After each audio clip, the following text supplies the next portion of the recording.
கர்த்தர் ஸ்தோத்திரம் செய்த பின்பு அவர்கள் அப்பம் சாப்பிட்ட இடத்துக்கு சமீபமாய் திபேரியாவிலிருந்து வேறே படகுகள் வந்தது. அப்பொழுது இயேசுவும் அவருடைய சீஷரும் அங்கே இல்லாததை ஜனங்கள் கண்டு உடனே அந்த படகுகளில் ஏறி இயேசுவை தேடிக்கொண்டு கப்பர்நகூமுக்கு வந்தார்கள். கடலில் அக்கறையிலே அவரை கண்டபோது, ரபி, நீர் எப்பொழுது இவ்விடம் வந்தீர் என்று கேட்டார்கள். இயேசு அவர்களுக்கு பிரதியுத்தரமாக, நீங்கள் அற்புதங்களை கண்டதினால் அல்ல, நீங்கள் அப்பம் புசித்து திருப்தியானதினாலே என்னை தேடுகிறீர்கள் என்று மெய்யாகவே உங்களுக்கு சொல்லுகிறேன். அழிந்து போகிற போஜனத்துக்காக அல்ல, நித்திய ஜீவன் வரைக்கும் நிறைவேறுகிற போஜனத்திற்காகவே கிரியை நடப்பீர்கள். அதை மனுஷகுமார் உங்களுக்கு கொடுப்பார். அவரை பிதாவாகிய தேவன் முத்திரித்திருக்கிறார். இன்னைக்கு ஒரு சம்பவத்தை இந்த இடத்துல பார்க்கிறோம். இயேசு ஒரு இடத்துக்கு கடந்து போறாங்க. திபேரியா என்ற அந்த படவில் ஏறி என்ன செய்தார்கள்? போகிறாங்க. போகும் பொழுது இயேசு அவருடைய சீஷரும் அங்கே இல்லாததை ஜனங்கள் கண்டு உடனே அந்த படகுகளில் ஏறி இயேசுவை தேடிக்கொண்டு கப்பர்நகூம் என்ற ஒரு இடத்துக்கு அவர்கள் வந்தார்கள். கடலின் அக்கறையிலே அவரை கண்டபோது, ரபி, நீர் எப்பொழுது இவ்விடத்தில் வந்து இருக்கு கேட்கிறாங்க. ஆண்டவரை தேடி என்ன செய்றாங்க? கப்பர்நகூம் போறாங்க. இப்ப அங்க இல்ல. மறுபடி திபேரியாவுக்கு போறாங்க. அவங்க இல்லைன்னு சொல்லி கப்பர்நகூமுக்கு வராங்க. அங்க இயேசுவை காண்றாங்க. காணும் பொழுது அவங்க கேட்கிறாங்க, ரவி, எப்பொழுது இங்க விட வந்தீங்கன்னு சொல்லி கேட்கிறாங்க. அவங்க கேட்கறதின் நோக்கத்தை கர்த்தர் அறிந்திருக்கிறார். ஒவ்வொருவரும் இங்க உட்கார்ந்துருக்கோம். நம்முடைய ஒவ்வொரு எண்ணத்திலும் என்ன இருக்கிறது என்பதை கர்த்தர் அறிந்திருக்கிறார். அதே போல அந்த ஜனங்கள் என்ன செய்யறாங்க? அவர்கள் கேட்கிறாங்க, ஆண்டவரே, நீங்க எப்ப இவ்விடம் வந்தீங்க அப்படின்னு சொல்லி கேட்கும் பொழுது இயேசு அவர்களுக்கு பிரதி உத்தரமாக ஆண்டவர் சொல்றார். அந்த ஜனங்க எப்படி கேட்கிறாங்களோ நமக்கு தெரியாது. ஆனால் அவர்களை பார்த்து கர்த்தர் சொல்லுகிற காரியம், நீங்கள் அற்புதங்களை கண்டதினால் அல்ல, நீங்கள் அப்பம் புசித்து திருப்தி அடைந்ததினாலே என்னை தேடுகிறீர்கள் என்று மெய்யாகவே நான் உங்களுக்கு சொல்கிறேன். அல்லேலூயா. ஒரு கூட்ட ஜனங்கள் அற்புதத்துக்காக வந்தாங்க. ஒரு கூட்ட ஜனங்கள் விடுதலை பெற வேண்டும் என்று வந்தாங்க. ஒரு கூட்டம் சத்தியத்துக்காக வந்தாங்க. ஆனால் பெருங்கூட்டம் அப்பத்துக்காக மாத்திரமே அவரை தேடி வந்தார்கள் என்பதை அவர் அறிந்து அதை சொல்லுகிறதை இந்த வேளையிலே நாம் பார்க்கிறோம். அடுத்தது 27வது வசனத்தில் வாசிப்போமானால், அழிந்து போகிற போஜனத்துக்காக அல்ல, நித்திய ஜீவன் வரைக்கும் நிலைத்திருக்கிற போஜனத்துக்காகவே கிரியை என்ன செய்யுங்க? நடப்பீங்கன்னு சொல்றார். இன்றைக்கு அழிந்து போகிற போஜனத்துக்காக நாம் கர்த்தரை தேடக்கூடாது. இம்மைக்காக நாம் கர்த்தரை தேடுவோம். ஆனால் எல்லா மனிதரை பார்க்கிலும் நாம் பரிதவிக்கப்பட்டவர்களாய் இருப்போம். நாம் கர்த்தராகிய இயேசு கிறிஸ்துவை அறிகிற அந்த அறிவை கர்த்தர் நமக்கு கொடுத்ததே ஒரு பெரிய மேன்மை. தொடர்ந்து நாம் கர்த்தரை அறிய வேண்டும், அவரை கிட்டி சேர வேண்டும், அவரை மகிமைப்படுத்த வேண்டும். வேதம் சொல்லுது, முதலாவது தேவ ராஜ்யத்தையும் அவருடைய நீதி தேடுங்க, நீங்க எல்லாம் உங்களுக்கு கூட கொடுத்துருவேன்றாரு. ஆனா நம்முடைய ஆட்கள் செய்கிற ஒரே ஒரு காரியம், இன்னைக்கு எனக்கு வேணும், அதை கொடுத்தீங்கன்னா நான் விசுவாசிக்கிறேன், உங்களை நம்புறேன் அப்படின்னு சொல்லி எல்லாருடைய விசுவாசம் தற்காலிகத்தில் நடக்கக்கூடியதான ஒரு அற்புதத்துக்காக, விடுதலைக்காக அல்லது சாப்பாட்டுக்காக இனி கர்த்தரை நம்புகிறார்கள். அல்லேலூயா. அப்படின்னு ஒரு கூட்டம் அவர்கள் வந்தார்கள். ஆனால் ஆண்டவர் சொல்கிறார், அழிந்து போகிற போஜனத்துக்காக நீங்கள் கர்த்தரை தேடாதீங்க. அழிந்து போகிற போஜனத்துக்காக யாரும் கிறிஸ்துவை தேடாதீர்கள். அதுக்கு மாறாக கர்த்தர் சொல்லுகிறார், நித்திய ஜீவன் வரைக்கும் நிலைத்திருக்கிற போஜனத்துக்காக நீங்களும் நானும் கிரியை நடப்பிக்க வேண்டும் என்று கர்த்தருடைய வேதம் சொல்லுகிறது. அல்லேலூயா. அழிந்து போகாதிருக்கிற அல்லது நித்திய ஜீவன் வரைக்கும் நிலைத்திருக்கிற போஜனம் எது என்று சொன்னால் அது கர்த்தருடைய வார்த்தையாய் இருக்கிறது, கர்த்தருடைய வசனமாய் இருக்கிறது. வேதம் சொல்லுகிறது, நான் தான் ஜீவ அப்பம். இந்த அதிகாரத்துல 3 முறை ஆண்டு சொல்வார், நான் தான் ஜீவ அப்பம் சொல்வார். நானே ஜீவ அப்பமா இருக்க. வாசிங்க 48வது வசனம். ஜீவ அப்பம் நானே. ஜீவ அப்பம் நானே என்று கர்த்தர் சொல்றாரு. சின்ன வசனம் இருக்கிறதுல ரொம்ப சின்ன வசனம், ஜீவ அப்பம் நானே என்று சொல்லுகிறார். அல்லேலூயா. அப்ப இந்த 51வது வசனம், நானே வானத்திலிருந்து இறங்கின ஜீவ அப்பம், இந்த அப்பத்தை புசிக்கிறவர் என்றென்றைக்கும் பிழைப்பார். நான் கொடுக்கும் அப்பம் உலகத்தின் ஜீவனுக்காக நான் கொடுக்கும் என் மாமிசம் என்றார். அப்ப எது நித்திய ஜீவன் வரைக்கும் நிலைத்திருக்கிறதான ஒரு அப்பம் எது என்று சொன்னால் கர்த்தருடைய சரீரமாய் இருக்கிறது. அல்லேலூயா. அப்ப அது நித்திய ஜீவன் வரைக்கும் நிலைத்திருக்கிற ஜீவ அப்பமா இருக்கிறதுக்கு அந்த அப்பத்தை ஒரு மனுஷன் பெற வேண்டுமானால் அவன் கிரியை நடப்பிக்க வேண்டும். சாதாரணமாய் அந்த அப்பம் எல்லாத்துக்கும் கிடைச்சிடாது. அல்லேலூயா. அது நித்திய ஜீவன் வரைக்கும் நிலைத்திருக்கிற அந்த அப்பத்தை புசிக்க வேண்டுமானால் நீங்களும் நானும் கிரியை நடப்பிக்க வேண்டும். இந்த ஜனங்களுக்கு அவர் சொல்லும் பொழுது மோசே வானத்திலிருந்து என்ன செஞ்சாங்க? மன்னாவை கொடுத்தார். நீங்க ஏதாவது அற்புதத்தை செய்யுங்க அப்படி சொல்லும் பொழுது அது சொல்வாரு, மோசே அந்த அப்பத்தை குடிக்கல, அது என் பிதாவாகிய தேவன் தான் அந்த அப்பத்தை கொடுத்தாரு. அந்த அப்பத்தை புசித்தவர்கள் மரித்து போனார்கள். ஆனால் நான் கொடுக்கிற அப்பத்தை புசிக்கிறவர்களோ நித்திய ஜீவனை அடைவார்கள், அவர்கள் பிழைத்துக் கொள்வார்கள் என்று சொல்லி அன்றைக்கு அந்த மன்னாவை புசித்தார்கள், அவர்கள் மரித்துதான் போனாங்க. இன்னைக்கு மன்னாவாகிய தேவனுடைய வார்த்தை அவருடைய சரீரமாகிய நாம் அவருடைய சரீரத்தையும் அவருடைய ரத்தத்தின் நினைவுபடியாக இந்த நாளில் கடந்து வந்திருக்கிறோம். இன்னைக்கு நாம் கடந்து வந்திருக்கிறதானால் இந்த சூழ்நிலையிலே நாம் சாதாரண சடங்காச்சாரியமாய் இந்த நாம் நினைக்கிறோம் இது ஒரு திராட்சை ரசம், இது அப்போ அப்படின்னு சொல்றோம். ஆனால் இந்த பலிபீடத்தில் வந்து இருக்கும் பொழுது அதை என்ன செய்யறோம்? இயேசுவின் ரத்தமாகவும் மாமிசமாகவும் நாம் என்ன செய்யறோம்? புசிக்கிறோம். இதுக்கு இதை புசிக்கிற நீங்கள் பிழைப்பீர்கள் என்று சொல்லியிருக்காங்க. உங்களுக்கு நித்திய ஜீவன் உண்டாயிருக்கும் என்று சொல்லியிருக்கிறது. ஆனால் நீங்களும் நான் கிரியை நடப்பிக்க வேண்டும். அல்லேலூயா. அதை குறித்து ஒரு சில காரியங்களை இந்த வேளையில் உங்கள் நாட்டிலே சொல்லுகிறேன். கர்த்தர் நம்மை ஆசீர்வதிப்பாராக. அல்லேலூயா. வேறு வேண்டுமானால் யோவான் 6ஆம் அதிகாரம் 28வது வசனத்தை வாசிக்கலாமா? 6:28. அப்பொழுது அவர்கள் அவரை நோக்கி தேவனுக்கேற்ற கிரியைகளை நடப்பிக்கும்படி நாங்கள் என்ன செய்யணும்? அடுத்த காரியம் கேட்கிறாங்க. நாங்கள் என்ன செய்ய வேண்டும்? அவருடைய கிரியை நடப்பிக்க வேண்டுமானால் நாங்கள் என்ன கிரியை செய்ய வேண்டும் என்று கேட்கிறார்கள். அடுத்த வசனம், இயேசு அவர்களுக்கு பிரதியுத்தரமாக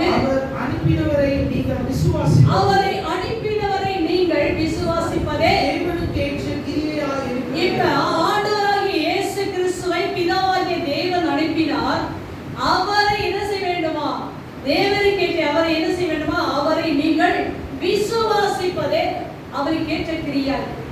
நீங்க எல்லாரும் இயேசுவை நான் விசுவாசிக்கிறேன் அல்லது நான் விசுவாசி என்று சொல்கிறோம்.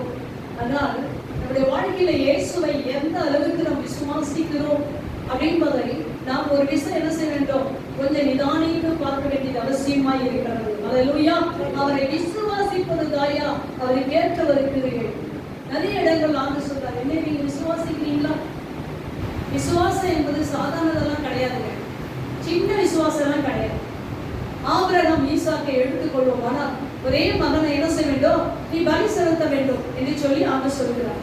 நான் காற்ற மலைக்கு நீ என்ன செய்யணும்? கொண்டு போய் பலி செலுத்தணும். உடனே ஆபிரகாம் சொல்லுகிறாரு. அவங்க மனைவிட்ட சொல்லல, யார்கிட்டையும் சொல்லல, வேலை காட்ட சொல்லல, தன் பிள்ளைகிட்ட சொல்லல. ஆண்டவர் குறித்த மலைக்கு போனான். விறகுல பிள்ளை மேல வச்சு போனாங்க. நெருப்பை எடுத்துட்டு போனாங்க. இடைக்காரரை பத்தி சொல்ல, இங்கே இருக்க நானும் என் பிள்ளை அவரிடம் போயிட்டு நாங்க திரும்பி வருவோம் என்று சொல்லி நாங்க என்ன செய்யறாங்க? நடந்தோம். பிள்ளை கேட்கிறான், அப்பா விறகு இருக்குது, நெருப்பு இருக்கிறது, ஆட்டுக்குட்டி எங்கப்பா? திரும்ப கேட்கிறான். அது கத்தர் பார்த்துக்குவோம் வாப்பா, கத்தர் பார்த்துக்குவோம் வாப்பான்னு சொல்லி அவன் கூட்டி போறான். பலிபீடத்துல ஈசாக்கை வைக்கும் பொழுது ஈசாக்கு நினைக்கிறான், அந்த பலி மிருகம் நான் தான் நினைக்கிறான். அவன் எந்த விதத்திலும் என்ன செய்யல, தன்னை கத்தருக்கு ஒப்பு கொடுத்தான். அப்படியே அதுக்கு மாறாக என்னெல்லாம் பலி செலுத்த கூடாது என்று சொல்லி அவன் என்ன செய்யல, எந்த விதமான காரியங்களும் அவன் செய்யலை. அப்பா சொல்றாங்க, நீதான் பலி மிருகம் என்று சொல்றது. அந்த பலிபீடத்துல அவன் என்ன செய்யறான்? கடத்தப்படுகிறான். கத்தி எடுத்து வெட்டும் பொழுது கூட அந்த பிள்ளை கத்தவே இல்லை. இல்ல அந்த அப்பா கூட என்ன செய்யுது, அவங்க ஒரு நாமளா தான் என்ன செய்வோம், ஐயோ ஏசப்பா கொடுத்தாரு, இப்ப கேட்டுக்கிட்டாரு, என்ன செய்யறது அப்படின்னு சொல்லி ஒரு சொட்டு தண்ணினாச்சும் நம்ம தண்ணியில வந்திருக்கோம், கடல் என்ன இருக்கும், தண்ணி வந்திருக்கும். அதுவரை நீங்க கேட்டீங்க உங்களுக்கு கொடுக்குறேன்னு சொல்லும் பொழுது, ஏன்னா வயதான காலத்துல அந்த பெற்ற பிள்ளையை கொடுக்கும் பொழுது அவருடைய மனம் எவ்வளவு துடிக்கும். ஆனா அதெல்லாம் அவர் யோசிக்கிறார். ஏன்னா என் ஆண்டவர் கேட்டாரு, நான் கொடுக்க போறேன், நான் என் பிள்ளை ஆண்டவர் திரும்பி போக போகிறேன். அவருடைய விசுவாசம். இன்னைக்கு நம்முடைய விசுவாசம் இப்படி இருக்கிறதா? கர்த்தருடைய ஆசீர்வதிப்பார். வேதம் சொல்லுது, கர்த்தருடைய ஆசீர்வாதமே ஐஸ்வரியத்தை தரும். அதனுடைய என் ஆண்டவர் வேதனை கூட்டார். வேதனை இல்லாத ஒரு ஆசீர்வாதம். எல்லாவற்றையும் கர்த்தர் தர அவர் வல்லமை உள்ளவர். ஆனா இன்னைக்கு எவ்வளவு தூரம் கர்த்தரை நான் விசுவாசிக்கிறேன். தேவனை விசுவாசிப்பதுதான் அவருக்கு ஏற்ற கிருபை. இல்லாத ஒன்றை இருக்கிறது போல நீ விசுவாசிக்க வேண்டும், நம்ப வேண்டும். கர்த்தர் சொல்லிட்டாரா, என் வாழ்க்கையை செய்வா என்பதை விசுவாசிக்க வேண்டும். இதுதான் தேவனுக்கு ஏற்ற கிரியை என்று சொல்லி வேதம் சொல்லுகிறது. அடுத்த வசனத்தை வாசிக்கலாமா? அதற்கு அவர்கள், அப்படியானால் உம்மை விசுவாசிக்கும்படிக்கு நாங்கள் காணத்தக்கதாக என்ன அடையாளத்தை காண்பிக்கிறீர் என்பதை எண்ணத்தை நடப்பிக்கிறீர். அடுத்தது, வானத்திலிருந்து அவர்களுக்கு அப்பத்தை பசிக்க கொடுத்தார் என்று எழுதியிருக்கிறபடி நம்முடைய பிதாக்கள் வனாந்திரத்தில் மன்னாவை புசித்தார்களே என்றார்கள். இயேசு அவர்களை நோக்கி வானத்திலிருந்து வந்த அப்பத்தை மோசே உங்களுக்கு கொடுக்கவில்லை. பிதாவோ வானத்திலிருந்து வந்த மெய்யான அப்பத்தை உங்களுக்கு கொடுத்திருக்கிறார் என்று மெய்யாகவே மெய்யாகவே உங்களுக்கு சொல்கிறேன். வானத்திலிருந்து இறங்கி உலகத்திற்கு ஜீவனை கொடுக்கிற அப்பம் தேவன் அருளிய அப்பம் என்றார். பாருங்க, அந்த அப்பத்தை புசித்தாங்கதான். ஆனா இன்னைக்கு கர்த்தர் என்ன செய்றாரு, வானத்திலிருந்து இறங்கி உலகத்துக்கு ஜீவனை கொடுக்கிற அப்பமே தேவன் அருளிய அப்பம். தன்னை அப்பமாக சொல்லுகிறார். என்னை வானத்திலிருந்து பிதாவாகிய தேவன் என்ன செய்றாரு, இந்த உலகத்துக்கு அனுப்பி கொடுத்த அப்பா நான். என்ன விசுவாசிங்க, என்ன நம்புங்க என்று சொல்லி ஆண்டவர் சொல்லுகிறார். அவர் சுயமாய் பேசவில்லை, கர்த்தர் என்று சொல்லுகிறதை, கர்த்தர் அனுப்பின காரியத்தை அவர் சொல்லுகிறார். இன்னைக்கு கர்த்தரை அறிய வேண்டும், அவரை விசுவாசிக்க வேண்டும். அதை விசுவாசிக்கிறதா இப்ப ஆண்டவர் சொல்றாரு. அதே 6ஆம் அதிகாரம் 48வது வசனத்தை வாசிங்க. ஜீவ அப்பம் நானே. ஜீவ அப்பம் நானே. திரும்ப சொல்கிறார், ஜீவ அப்பம் நானே. 51 முடிச்சாச்சு. 35வது வசனத்தை படிங்க. இயேசு அவர்களை நோக்கி ஜீவ அப்பம் நானே. மறுபடியும் சொல்ற, ஜீவ அப்பம் நானே. என்னிடத்தில் வருகிறவன் ஒரு காலம் பசியடையான். என்னிடத்தில் விசுவாசமாய் இருக்கிறவன் ஒரு காலம் தாகமடையான் என்று சொல்லி யோவான் சுவிசேஷம் 4ஆம் அதிகாரத்துல ஒரு ஸ்திரியை பார்த்து ஆண்டவர் சொல்வாரு, ஒரு காலம் தாகம் எடுக்காத ஜீவ தண்ணீர் 2 இடத்துல இருக்கு சொல்லுவா. அப்ப அவர் சொல்லுவா, நான் ஏன் கஷ்டப்பட்டு இந்த குடத்தை தூக்கிட்டு வரணும் ஆண்டவரே, அந்த ஜீவ தண்ணீரை நீங்க உங்கள்கிட்ட இருக்கிறீங்களா தந்துருங்க, நான் ஒரு நாள் வரக்கூடாது. அவங்க என்ன செய்யணும், உலகத்துல அவங்க என்ன செய்யணும், குடிக்கணும் செய்யணும், அதுக்கு கஷ்டப்படாதபடி ஜீவ தண்ணீர். அவர் சொல்றாரு, இல்லம்மா அது இல்லை. அல்லேலூயா. பிதாவை எங்கே தன்னை அந்த ஸ்திரீக்கு கர்த்தர் வெளிப்பட்ட உடனே சொல்றாரு, நீ தீர்க்கதரிசின்னு சொல்லுவா. அப்படி சொல்ற, நீங்க நேசியான்னு சொல்லுவோம். நேசியா வந்திருக்காரு, போய் பாருன்னு சொல்லுவான். தன்னை கர்த்தர் வெளிப்படுத்தார். ஜீவ தண்ணீர் அவங்க ஜீவ அப்பமாவும் கர்த்தர் வெளிப்படுத்துகிறார். அதனாலதான் சொல்றது, தாகம் உள்ளவன் எவனோ அவன் என்னிடத்தில் வரக்கூடாது, அவனுக்கு நான் ஜீவ தண்ணீரை தரேன்னு சொல்றாங்க. அல்லேலூயா. அப்ப அவரிடத்தில் வருகிறவர்களுக்கு அவர் அப்பத்தை கற்றுக் கொடுக்கிறார். நீங்க எத்தனை பேர் ஞானஸ்தானம் எடுக்கவில்லை? ஞானஸ்தானம் எடுக்க வேண்டும். ஞானஸ்தானம் எடுத்த தெய்வ பிள்ளைகள் திருவிருந்து பந்தியில நிச்சயமாய் பங்கு பெற வேண்டும். நிச்சயமா பங்கு பெறணும்னா ஆயத்தத்தோடு பரிசுத்தத்தோடு நீங்க வந்து பங்கு பெற வேண்டியது அவசியமாய் இருக்கிறது. ஏன் என்று சொன்னால், இது கர்த்தருடைய சரீரம், அவர் நமக்காய் சிந்தப்பட்ட ஒரு இரத்தமாய் இருக்கிறது. இப்ப அவரை நீ விசுவாசிக்க எப்படி? முதல்ல நான் தான் ஜீவா பண்றேன். அல்லேலூயா. யோவான் சுவிசேஷம் 4ஆம் அதிகாரத்துல ஒரு காரியம், மத்தேயு சுவிசேஷம் 4ஆம் அதிகாரத்துல ஆண்டு சொல்றாரு, மனுஷன் அப்பத்தினால் மாத்திரமல்ல தேவனுடைய வாயிலிருந்து பிறக்கிற ஒவ்வொரு வார்த்தையினாலும் பிழைப்பான் என்று சொல்லியிருக்கிறது. அப்ப ஆண்டவர் அப்பம் என்று சொல்லுகிற அந்த ஒரு காரியம் இன்னொரு விதத்துல பார்க்கும் பொழுது அது தேவனுடைய வார்த்தை.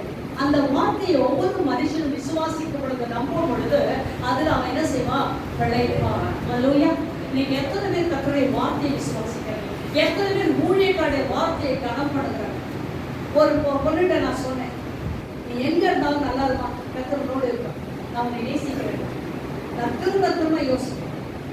நான் அதுக்கு மேல அந்த பொண்ணை நான் பார்க்கவே இல்லை. ஏன் அந்த வார்த்தையை நான் சொல்லலை? இன்னைக்கு காலையில கூட நான் அதை யோசிப்பேன். ஆண்டவரே, நான் ஏன் அந்த வார்த்தை ஏதாச்சும் தெரியல. ஆனா அவங்களை இன்னும் நான் பார்க்கல. ஆனா இப்படி நான் சொல்றேன், நான் சொன்ன மாதிரி அவங்க எங்க இருந்தாலும் நல்லா இருக்கும்.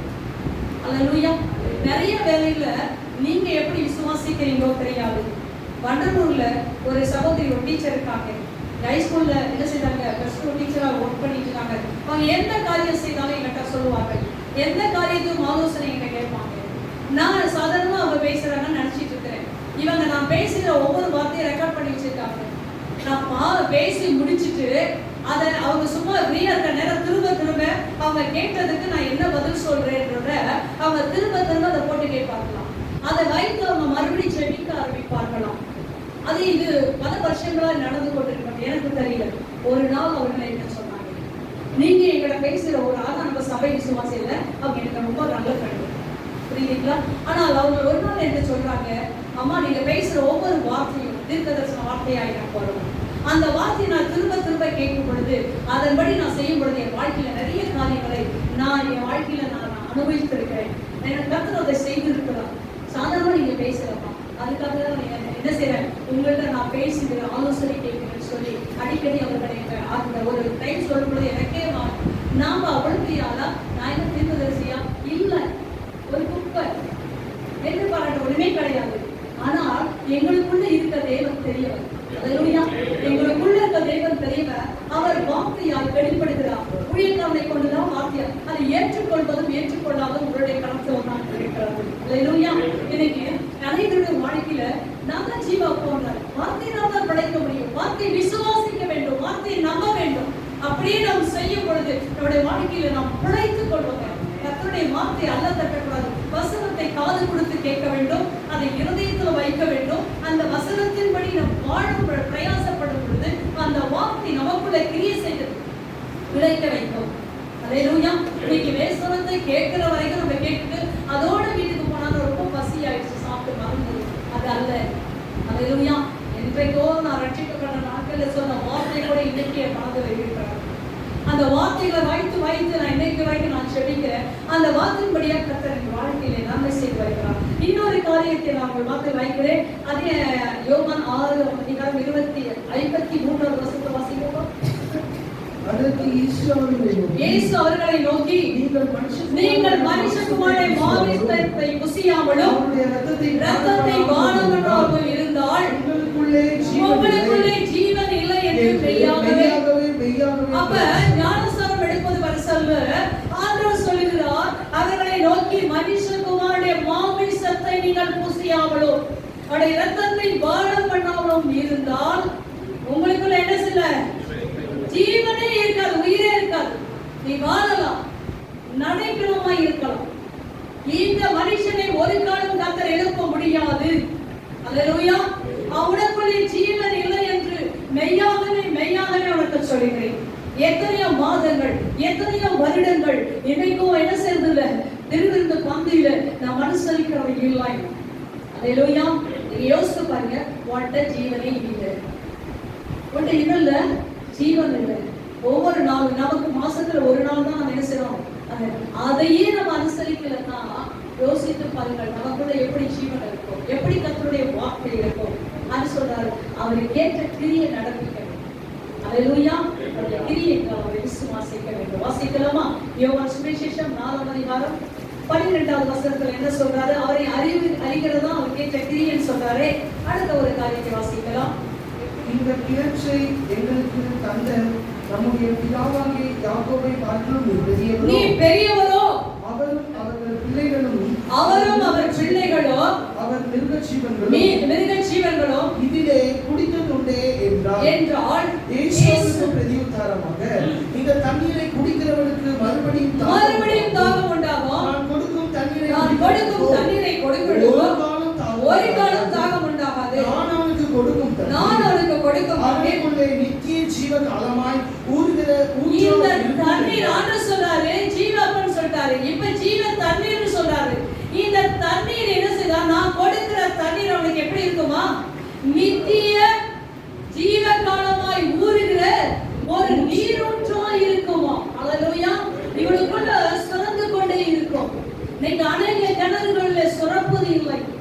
பாலடைந்து கிடக்கிறது. அல்லேலூயா. பாலடைந்து கிடக்கிற கிணறாய் இருக்கிறது.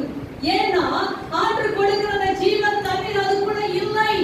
அந்த மனிதனுக்குள்ளாக இல்லாதபடி அவர்கள் பாலடைந்து கிடக்கிறார்கள். நீங்க கர்த்தர் கொடுக்கிற ஜீவ தண்ணீர் உனக்குள்ள இருக்குமானா இந்த தண்ணீர் மொல்ல மொல்ல மொல்ல அது நித்திய ஜீவ காலமாய் வந்து கொண்டே இருக்கும். அல்லேலூயா. அப்ப நீ உனக்குள்ள இருக்கிற ஜீவ தண்ணீர் மற்றவங்களுக்கு கொடுக்க முடியும். அல்லேலூயா. ஏதேன் தோட்டத்துல ஓடினதான அந்த நதிகள் மற்ற இடங்களுக்கு பாய்ந்து செழிப்பை உண்டாக்கினது போல உனக்குள்ள இருக்கிற ஜீவ தண்ணீர் உனக்குள்ள ஊறுமானால் அது அனைவருக்கு ஆசீர்வாதமாய் மாறுகிறதாய் இருக்கிறது. அல்லேலூயா. அப்ப சொல்ல இந்த ஜீவ தண்ணீர் நாங்கப்பா அப்படின்னு சொல்லி அந்த மகளுக்கு கர்த்தர் வெளிப்பட்டார். நமக்குள்ள ஜீவ தண்ணீர் இருக்க வேண்டும். அல்லேலூயா. மூன்றாவது காரியத்தை உங்களுக்காக சொல்லுகிறேன். வாசிக்கிறோம். அதே 4ஆம் அதிகாரம் அந்த யோவான் 4:24-25 வாசிக்கலாமா? தேவன் ஆவியாய் இருக்கிறார். அவரை தொழுது கொள்கிறவர்கள் ஆவியோடும் உண்மையோடு அவரை என்ன செய்ய வேண்டுமா? தொழுது கொள்ள வேண்டும் என்றார்.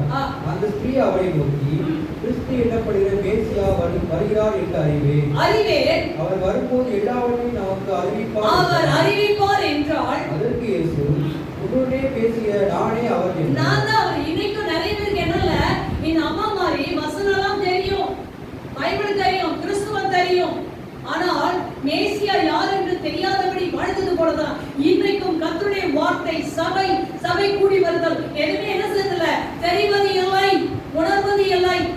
நான் சொல்றேன், உங்களுக்கு சமயம் வாய்ப்பு ஒரு சிலருக்கு மதம் தம்பி வராங்க, அவங்க லேட்டா வர மாட்டாங்க, ஆனா இன்னைக்கு லேட்டா வராங்க அப்படின்னா என்னன்னா வேலையை முடிச்சுட்டு ஓடி வராங்க.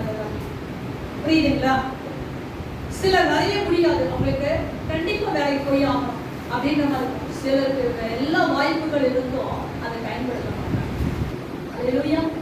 இந்த அம்மாவுக்குள்ள வசனம் தெரியுது, ஆனா ஒரு பாதியா இருக்காங்க. அவங்களுக்குள்ள பூர்ண ரட்சிப்பு வசனம் எல்லாம் இருக்கு, ஆனா அவங்க வாழ்க்கை பாதியா தான் வாழ்க்கை இருக்காங்க. அல்லேலூயா. எத்தனை பேருடைய வாழ்க்கையில் இன்னும் நமக்குள்ள பாவம் இருக்கிறது, இன்னும் அந்த பாவம் சாகுல, இன்னும் அந்த பாவத்திலிருந்து விடுதலை ஆக முடியாதபடி வாழ்ந்து கொண்டு இருக்கிறார்கள். இவனுக்கு வசனம் தெரியுதே, ஏன் இந்த பாவியா வாழ்ந்து கொண்டு இருக்கிறான்? இப்ப சொல்றா, அவரு சொல்றாரு, அவரை எங்கும் தொழுதுகிற காலம் வரும் அப்படின்னு சொல்லும் பொழுது அவர் எப்படி தொழுது கொள்ளும்? ஆவியோடும் உண்மையோடும் தொழுது கொள்ள வேண்டும். அல்லேலூயா. அப்ப நம்ம சொல்றாங்க, அந்த ஸ்திரீ அவரை நோக்கி, கிறிஸ்து எனப்படுகிற மேசியா வருவார் என்று எனக்கு தெரியும். அல்லேலூயா. அவர் வரும் பொழுது சகல எல்லாவற்றையும் நமக்கு அறிவிப்பார் என்று நான் தெரிவித்தேன். ஆனா பக்கத்திலேயே இயேசு தெரியல. இன்னைக்கு கூட நாம் ஆராதிக்கும் பொழுது நம் மத்தியிலே அசைவாடுகிற ஆவியானவரை உணர முடியவில்லை. தெரிகிறது, ஆனால் உணர்ந்து தேவனை ஆராதிக்க முடியவில்லை. அல்லேலூயா. நீங்க அவரை அறியணும், அவருக்கேற்ற கிரியை நடப்பிக்க வேண்டும் என்பதை கர்த்தர் விரும்புகிறார். அல்லேலூயா.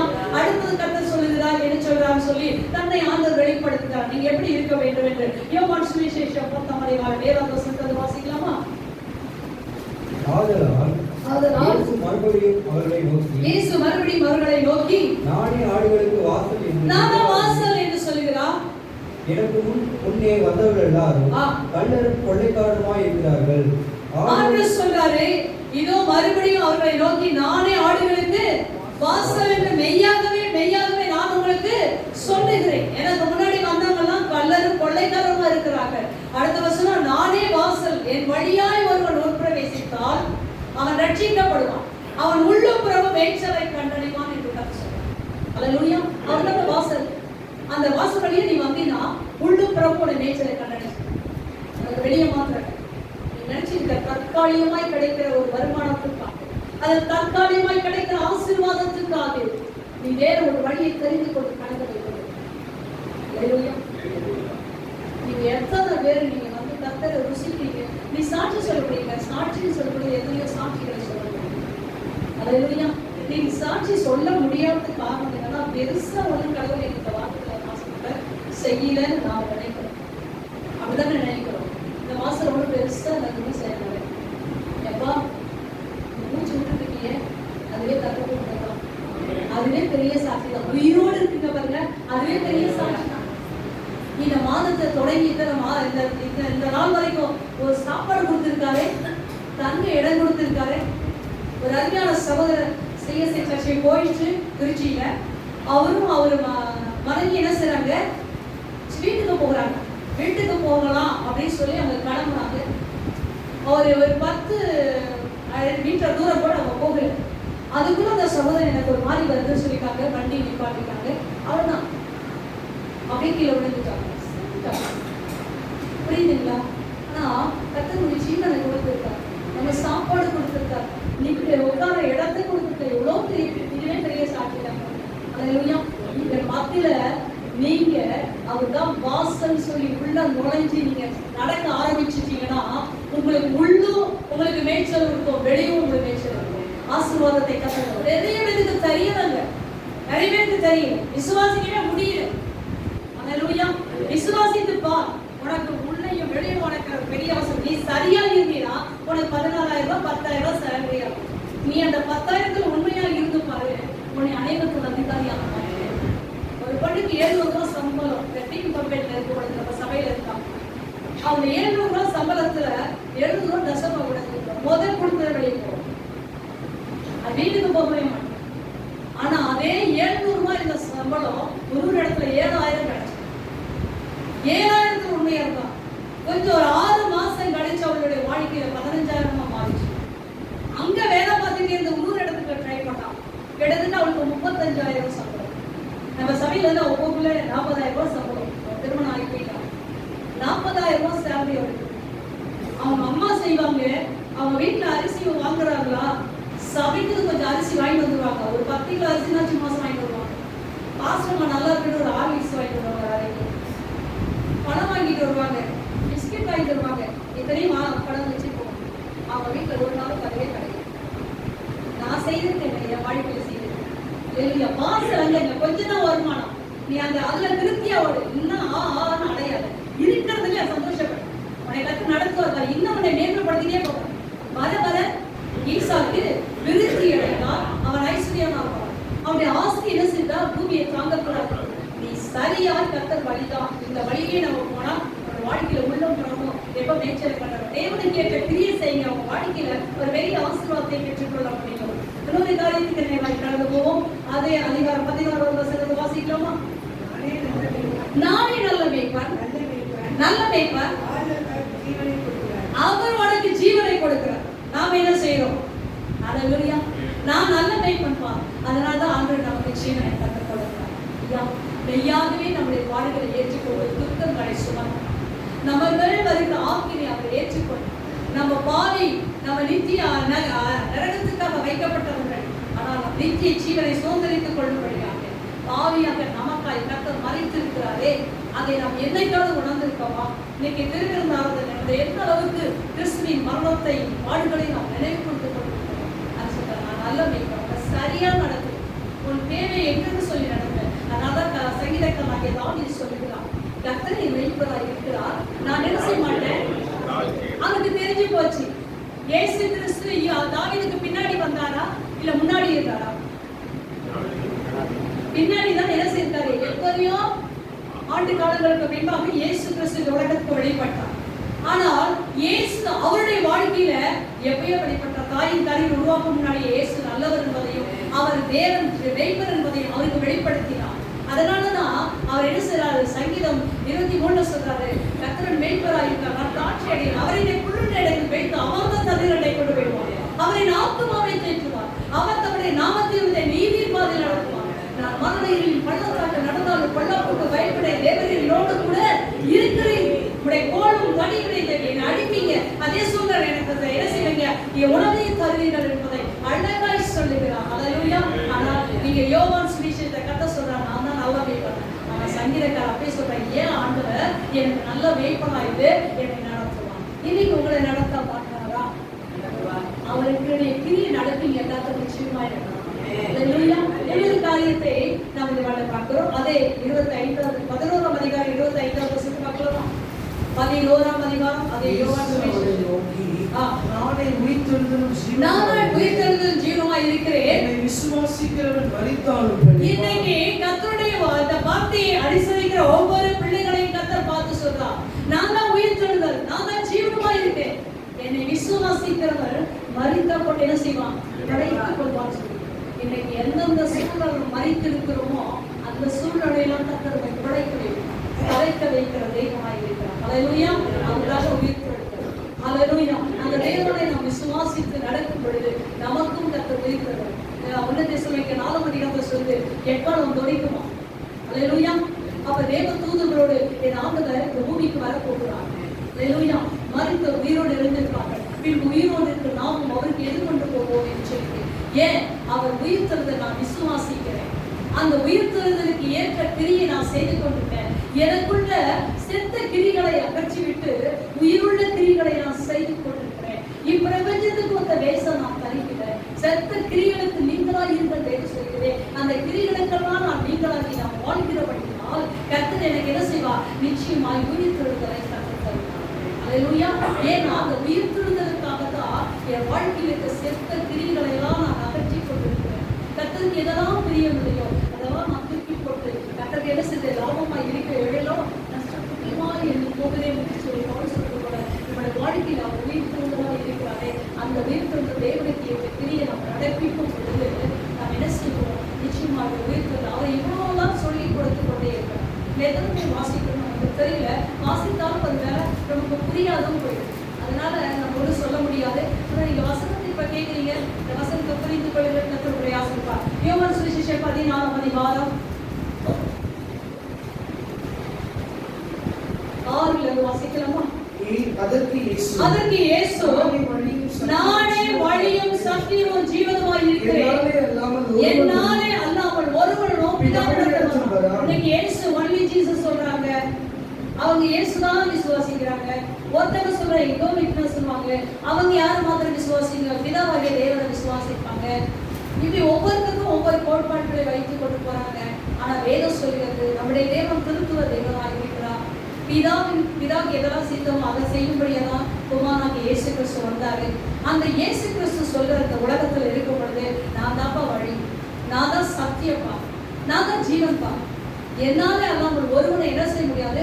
பிதாவிடத்துல தேவனை அறியணுங்க. அவர்தான் வழி சத்தியம் ஜீவன். யார் உங்களை குழப்பினாலோ நீங்க சொல்லணும். அவர்தான் இப்படி வேதம் சொல்லுது யோவான் சுவிசேஷத்துல. அவர்தான் என்ன செய்யுது? வழி சத்தியம் ஜீவனமா இருக்க. என்னால் அங்கே ஒருவனை என்ன செய்ய முடியாது? நமக்கு போக முடியாது, பிதாவிடத்துல போக முடியாது என்று சொல்லியிருக்கார். இந்த வசனங்களை எல்லாம் நாம் அறிந்து கொள்ள வேண்டியது நமக்கு மிகவும் அவசியமான ஒரு காரியமாக இருக்கு. அடுத்த வசனம், என்னை அறிந்தீர்களானால் என் பிதாவை அறிந்திருப்பீர்கள். இது முதல் நீங்கள் அவரை அறிந்தும் அவரை கண்டும் இருக்கிறீர்கள் என்றார். ஆண்டவர் சொல்றாரு, என்ன பார்த்துட்டீங்கல்ல, என் பிதாவை பார்த்துட்டீங்க, என்ன அறிஞ்சிட்டீங்க, என் பிதாவை என்ன செய்ய நீங்க அறிந்திருக்கிறீர்கள் என்று சொல்லி என்ன செய்யறார்? கர்த்தர் சொல்லுகிறார். அதுக்கு பிடிப்பு என்ன சொல்றாரு? பிடிப்பு அவரை நோக்கி, ஆண்டவரே, பிதாவை எங்களுக்கு காண்பியோ, அது எங்களுக்கு போதும் என்றார். அதற்கு இயேசு, பிலிப்புவே, இவ்வளவு காலம் நான் உங்களோடு இருந்தோம், நீ என்னை அறியவில்லையா? என்னை கண்டவன் பிதாவை கண்டான். அப்படி இருக்க பிதாவை எங்களுக்கு காண்பியும் என்று நீ எப்படி சொல்றாய்? கூடயே நடக்கிறாங்க, கூடயே என்ன செய்றாங்க? ஆண்டவரோடு நடந்து போயிட்டு இருக்காங்க. அப்ப சொல்றாங்க, எங்களுக்கு பிதாவை காண்பினாலே எங்களுக்கு போதும். இல்லப்பா, நான் அவ்வளவு நாள் உன்னோட இருக்கேன், என் நாதப்பா அப்படி சொல்லி தன்னை வெளிப்படுத்துகிறான். ஆனாலும் அவருக்கு என்ன செய்யல? அறியவில்லை. நீ என்ன செய்யல? இவ்வளவு காலம் உன்னோட இருந்த நீ என்ன செய்யல? அறியவில்லை. இன்னைக்கும் இயேசுவை நாம் எப்படி அறிந்து கொண்டிருக்கிறோம்? அவரை அறிந்து விசுவாசிக்க பொழுதுதான் அவரை கேட்க தெரியாது. எனக்கு அவரை விசுவாசிக்கிறது நம்ம எந்த அளவுக்கு சொல்றது பிடிப்ப போலதான் நம்ம என்ன சொல்றோம்? அப்படிதான் எங்களுக்கு காட்டுங்க, நேரம் நாங்கள் அவர்கிட்ட கேட்கிறோம். இல்ல, அவரை வெளிப்படுத்தும்படிதான் இயேசு கிறிஸ்து உலகத்துக்கு என்ன செய்வாரு? நம்ம தான் என்பதை நாம் அறிந்து கொள்ள வேண்டும் சொல்லுகிறது. மறுபடியும் நம்ம யாரும் பொழுதாக வாசிக்கலாமா? நான் மெய்யான திராட்சை செடி, என் பிதா திராட்சை தோட்டக்காரர். என் பிதா என்ன செய்யுங்க? திராட்சை தோட்டக்காரர். என்னை கனி கொடாதிருக்கிற கொடி எதுவோ அதை அவர் அறுத்து போடுகிறார். கனி கொடுக்கிற கொடி எதுவோ அதிக கனிகளை கொடுக்கும்படி சுத்தம் பண்ணுகிறார். நான் உங்களுக்கு சொன்ன உபதேசத்திலே நீங்கள் இப்பொழுதே சுத்தமாய் இருக்கிறீர்கள். என்னில் நிலைத்திருங்கள், நானும் உங்களில் நிலைத்திருப்பேன். கொடியான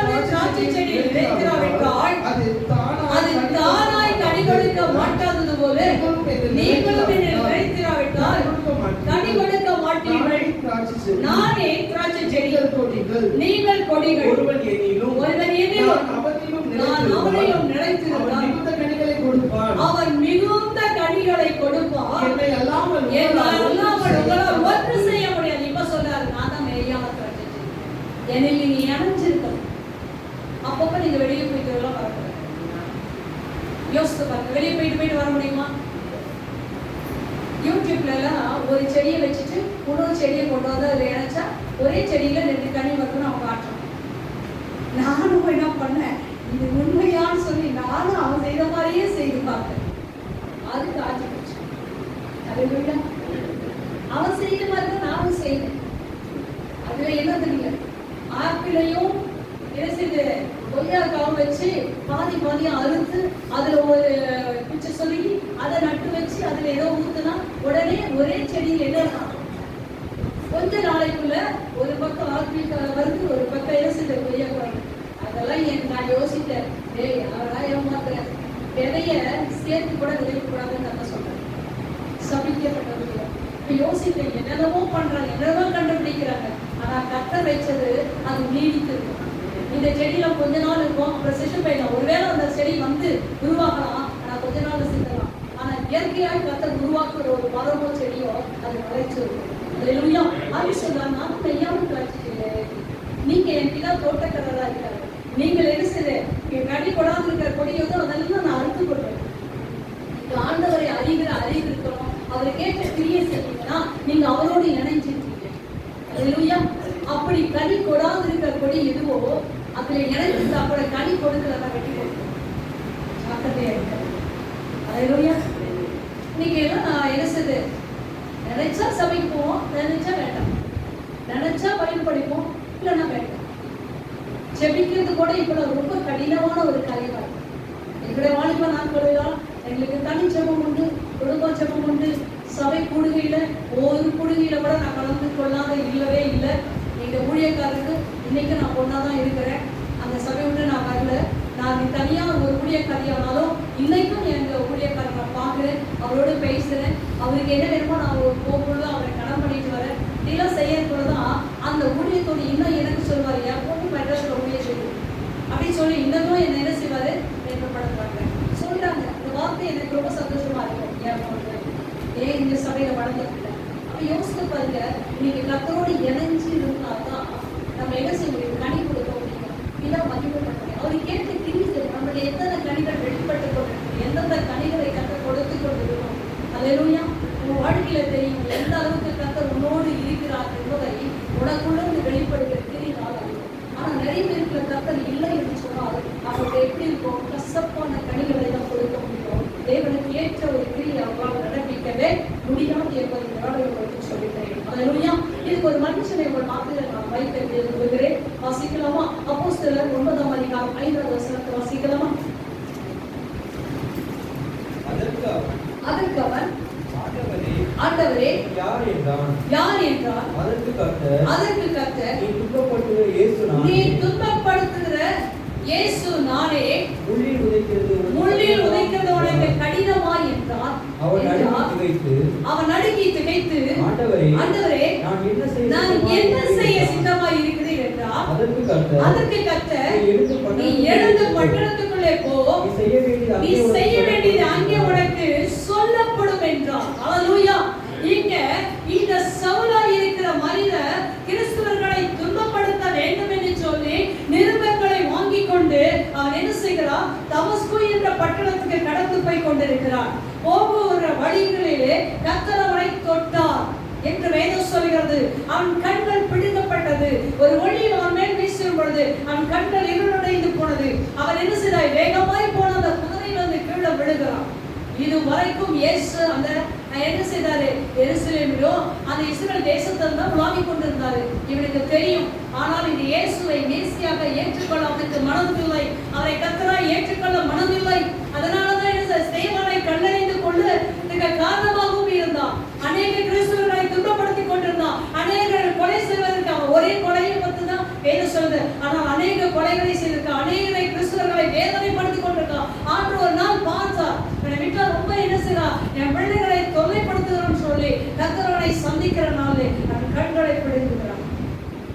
கீழே விழுந்துட்டு இப்ப கேட்கிற காரியத்தை பாருங்க. இயேசு தரையிலே அவன் விழுந்தான். வாசிக்கப்பா 3வது வசனம் படிங்க. அவன் பிரயாணமாய் போய் சமீபத்த போது சடுதியிலே வானத்திலிருந்து ஒரு ஒளி அவனுக்கு சுற்றி பிரகாசித்தது. அவன் தரையிலே விழுந்தான். அப்பொழுது சவுலே சவுலே சவுலே நீ ஏன் துன்பப்படுத்துகிறாய் என்று தன்னுடனே சொல்லிய ஒரு சத்தத்தை கேட்டான். அதற்கு அவன், ஆண்டவரே, நீ யார் என்றான். யார் என்றான்? நீ துன்பப்படுத்துகிற கிறிஸ்து இயேசு நானே என்று சொல்றான்.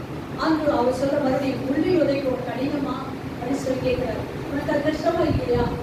உடனே அவர் சொல்லுகிற ஒரு காரியம், நடுங்கி திகைத்து, ஆண்டவரே, நான் என்ன செய்ய சித்தமாயிருக்கிறேன்.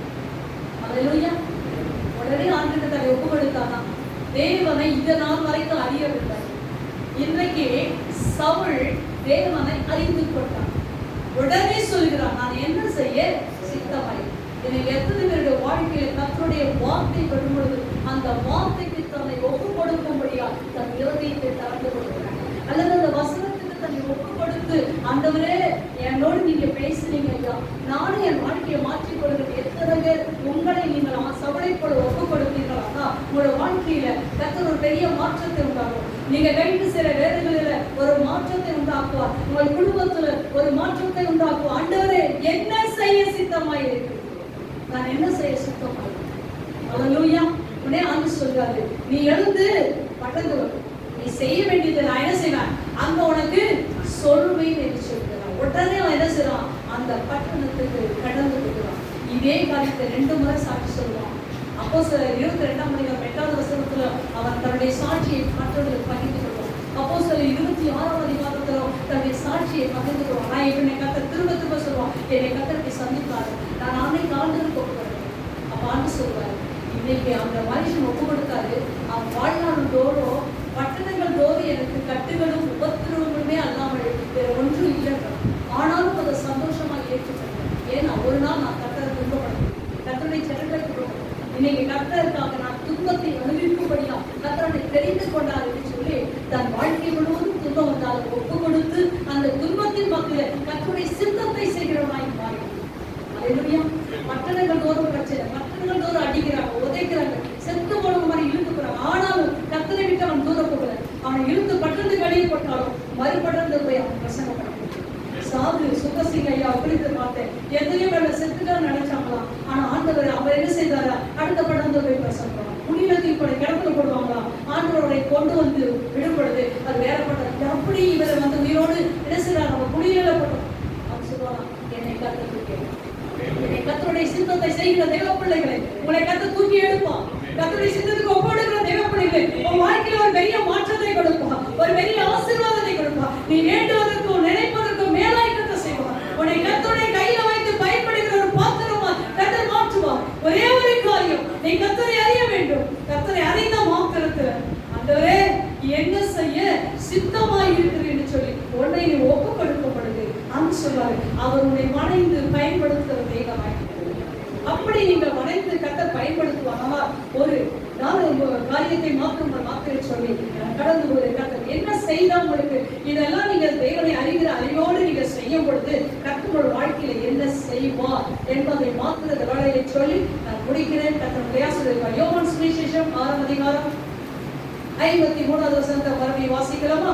அதற்கு இயேசு அவரை நோக்கி, நீங்கள் மனுஷருடைய மாம்சத்தை புசியாமலும் அவருடைய ரத்தத்தை பானம் பண்ணாமல் இருந்தால் உங்களுக்குள்ளே ஜீவனை மெய்யாகவே கொடுக்கும். முதல்ல சொல்லுகிறேன், உங்களுக்குள்ள இந்த கர்த்தருடைய சித்தத்தை கிரியை நீங்க நடப்பிச்சு வருவீங்களா, உங்களுக்குள்ள ஒரு புதிய ஜீவனை கர்த்தர் கொடுப்பார். அதே 54வது வசனத்தை வாசிக்கிறோம். என் மாமிசத்தை புசித்து என் ரத்தத்தை பானம் பண்ணுக்கு நித்திய ஜீவன் உண்டு, நான் அவனை கடைசி நாளில் எழுப்புவேன். நீங்க தெரிஞ்சுங்க, உங்க வீட்டுக்கு போங்க, உங்க வீட்டுக்காரர் சபைக்கே வரல, திருந்தே எடுக்கலன்னா, ஐயா ஒரு நாள் நமக்கு எல்லாருக்கும் ஒரு மரணம் வரும். அப்பொழுது கர்த்தர் என்ன செய்ய மாட்டாரு, எழுப்பவே மாட்டாரு. அல்லேலூயா. சொல்லுங்க, திருவிருந்து மிக முக்கியமானது. ஞானஸ்நானம் எடுக்காத பிள்ளைகள் ஞானஸ்தானம் எடுத்து அவருடைய பந்தியில என்ன செய்ய பங்கு வைக்க, என் மாமிசத்தை புசித்து என் ரத்தத்தை பானம் பண்ணுவதற்கு இது சடங்காச்சாரியம் கிடையாது, இதை செய்கிறவங்களுக்கு நித்திய ஜீவன் உண்டு என்று கர்த்தர் சொன்னார். நாம அவனை கடைசி நாளில் என்ன செய்யற, நித்திய ஜீவனும் உனக்கு உண்டு, கடைசி நாளில அவனை கர்த்தர் எழுதுகிறார். எவ்வளவு முக்கியத்துவம் சாதாரணமான ஒரு திருவிருந்து பந்தி அல்ல என்பதை நீங்க நினைவுறுங்க. கர்த்தர் உங்களை ஆசீர்வதிப்பாராக. இன்னொரு காரியத்தை அதிலே 56வது வசனத்தை வாசிக்கலாமா? என் மாமிசத்தை புசித்து பானம் பண்ணுகிறவன் என்னிலே நிலைத்திருக்கிறான். யாரெல்லாம் இந்த மாமிசத்தை புசித்து இந்த ரத்தத்தை பானம் பண்ணுகிறானோ அவன் என்னிலே என்ன செய்வான், நிலைத்திருக்கிறான், நானும் அவனை நிலைத்திருக்கிறேன். அப்ப திருவிருந்து அல்லது அவருடைய மாமிசம் ரத்தம் என்பதை நாம் நினைவு கூர்ந்திருக்கிற ஒவ்வொரு தெய்வ பிள்ளைகளும் கர்த்தரில் நிலைத்திருக்கிறார். அல்லேலூயா. சிலர்லாம் எங்க சொல்லுவாங்க, அம்மா சாயந்தரம் எடுத்து வைக்கிறீங்களா சொல்லுவாங்க. சிலர் சொல்லுவாங்க, அம்மா எனக்கு பட முடியல, நீங்க வீட்டுல கூட வீட்டுல படாது. ஆனா உடம்புல அந்த என்ன இருக்குது, அந்த திருவிருந்து பந்தி அனுசரிக்கிற ஒரு எண்ணம் இருக்கிறதே, வாஞ்சி இருக்கிறதே, அதுவே போதும். உனக்கு நிச்சயமாகவே கர்த்தர் என்ன செய்வாரு, மெய்யா கர்த்தருடைய ஆசீர்வதிக்கிற தெய்வமா இருக்கிறார். நீ கர்த்தருக்குள் நுழைந்திருக்கிற உனக்குள்ள அந்த அதை குறித்த முக்கியத்துவம் தெரிகிறது, அதை குறித்த ஒரு அறிவு இருக்கிறது அப்படின்னால கர்த்தர் நிச்சயமா ஆசீர்வார். நீ கர்த்தரவே ஒரு வேலை ஞானஸ்தானம் எடுக்கிறியா, கண்டிப்பா எடுத்துருங்க சீக்கிரமா. ஞானஸ்தானம் எடுத்த தெய்வ பிள்ளைகளா இருக்கிறீங்களா, நீங்க என்ன செய்வீங்க, பந்தியா செலவு பண்ணாதீங்க. எத்தனையோ மாசங்கள் வருடங்களை கலைந்து போயிட்டு நீ வந்தீங்கன்னா உனக்குள்ள ஜீவனை செத்து செத்து குறைக்காது.